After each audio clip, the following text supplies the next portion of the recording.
name's Marcus. I'm from the United States. I'm in my mid-60s and I love to hike.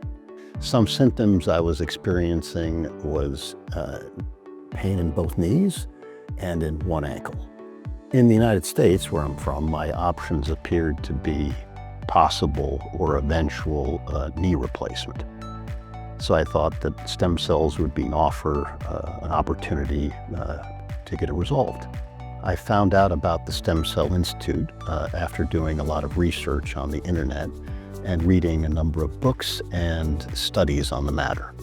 It appeared that the Stem Cell Institute had the best reputation and the longest time that it had been in business.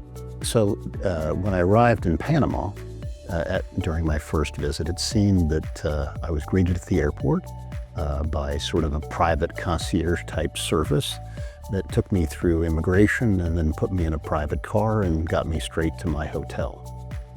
It seemed very luxurious and efficient. The clinic seemed very professional, and everybody seemed to care a lot. I noticed some positive results after about 4 weeks, and then after a couple of months, I noticed some significant improvement. The biggest improvement was to be able to walk and hike. And thus that changed my daily life because obviously I was fairly immobile. And so having that mobility again allowed me to get back to all my daily activities. If you're considering getting stem cell treatments, I would certainly recommend the Stem Cell Institute here in Panama. I got excellent results.